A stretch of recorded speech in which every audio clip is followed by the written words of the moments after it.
ကျွန်တော်ဟာစပွဲထိုးမလေးအာယုံလဲသွားအောင်ကိုကော်ဖီကိုတမင်တက်တက်မောက်ချလိုက်ပါတယ်သူကော်ဖီတုပ်ရတဲ့အချိန်မှာတော့ကျွန်တော်ကသူ့ဖုန်းကိုခိုးယူလိုက်တာပေါ့ဒါဟာဘန်တပြတိုက်ဖို့အတွက်ပထမဆုံးခြေလှမ်းပါပဲအဲ့ဒီနောက်ကျွန်တော်တန်းစင်ခန်းထဲဝင်ပြီးစပွဲထိုးမလေးရဲ့တပ်ပုံကိုအပြင်ကအပေါင်းပါရီစီပို့ပေးလိုက်ကလုပ်ငန်းစလို့ရပြီဖြစ်ကြောင်းအကြောင်းကြားလိုက်ပါတယ်ဒါနဲ့အဖွဲ့ဝင်ချို့လဲဘန်စီကိုဥတီထွက်ခွာသွားကြတာပေါ့ဒိုးသတ်မှတ်ထားတဲ့ပြစ်မှတ်ပေါ်လာတာနဲ့တပြိုင်နက်လူ၃ယောက်စလုံးကမိမိတို့တာဝန်တိုင်းအလုပ်စလုပ်ကြပါတော့တယ်တယောက်ကဖုန်းလိုင်းကိုဖျက်တယ်တယောက်ကကားထဲမှာစောင့်နေပြီးနောက်ဆုံးတယောက်ကတော့ဘန်မန်နေဂျာကိုထိန်းချုပ်ဖို့တာဝန်ယူရပါတယ်မင်းကသမီးကုံနဲ့ဘာလို့မလို့လဲသူငယ်ချင်းယိုစီသူတို့ခိုင်းတဲ့အတိုင်းအတိအကျလှုပ်ဆမ်းမဟုတ်ရင်မင်းသမီးကောင်းကိုတင်းနဲ့ပစ်ပြီးတဲကန်ရာထဲမှာမြုပ်ပစ်မယ်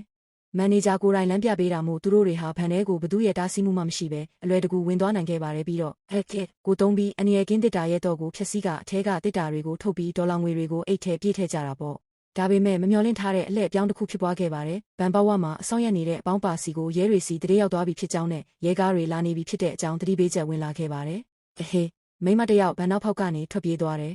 အဲ့ဒီမိမကတော့ဘန်ကောင်နာကိုပြန်ရောက်သွားတဲ့မန်နေဂျာဖြစ်ပြီးသူကအရေးပေါ်ခလုတ်ကိုနှိပ်လိုက်တာပဲဖြစ်ပါတယ်အခြေအနေမဟန်တော့တာမို့အပြင်ကလူကကားပေါ်ကလက်ပွေရာတွေကိုအမြန်ဖြတ်စီးပြီးထွက်ခွာဖို့ပြင်ဆင်ပါတော့တယ်တစ်ချိန်တည်းမှာပဲဘန်မန်နေဂျာရဲ့သမီးဖြစ်သူစပွဲထိုးမလေးဟာသူ့ဖုန်းပြောင်းနေတာကြောင့်လုပ်ဖော်ကိုင်ဖက်စီကဖုန်းကားပြီးသူ့ဖေစီဖုန်းဆက်ဖို့လုပ်နေပါတယ်ကျွန်တော်ရဲ့သူ့ကိုတားဖို့တင်းနဲ့ထုံမလို့ပြေးလိုက်စင်ပါပဲအပေါ်ကနေစုတ်ခွာဖို့အမိန့်ကျလာခဲ့ပါတယ်အဲ့ဒီနောက်ဘန်ထဲကလူတွေဟာကြိုတင်ပြင်ဆင်ထားတဲ့ထပ်တော့ခုဆိုင်ကယ်တွေကိုစီးပြီးထွက်ပြေးကြတာပေါ့အဲ့ဒီအချိန်မှာရဲတွေကသူတို့နောက်ကိုကလိုက်နေပြီဖြစ်ပါတယ်ဒါပေမဲ့သူတို့ကလမ်းကျန်းတွေထဲမောင်းဝင်သွားတာကြောင့်ဆိုင်ကယ်တွေရဲ့စမ်းဆောင်ရည်ပြပြီးရဲကားတွေကိုအလွယ်တကူဖျက်ထုတ်နိုင်ခဲ့ပါတယ်ပြီးတော့တတ်မှတ်ထားတဲ့နေရာကိုရောက်တဲ့အခါကားကြီးတစ်စီးထဲမှာဆိုင်ကယ်တွေနဲ့အတူပုံအောင်လိုက်ကြတာပေါ့နောက်ဆုံးမှာတော့ကျွန်တော်ကအဲ့ဒီကားကြီးကိုမောင်းထွက်လာပြီးရဲကားတွေရဲ့ရှေ့ကနေတင်ကပ်ပြီးဖြတ်မောင်းပြေးနိုင်ခဲ့ပါတော့တယ်အဲ့ဒီအချိန်ကြမှာပဲသူတို့နှစ်ယောက်ဟာဒါတွေအားလုံးကထောင်ချောက်တစ်ခုမှန်ရိပ်မိသွားပါတော့တယ်ဘာလို့လဲဆိုတော့အဲ့ဒီနေရာမှာကြိုတင်ပုံအောင်နေတဲ့ဗန်ပိုင်ယာတွေဟာရေရင်းအောက်ခြေကနေနိုးထလာနေကြပြီဖြစ်လို့ပါပဲ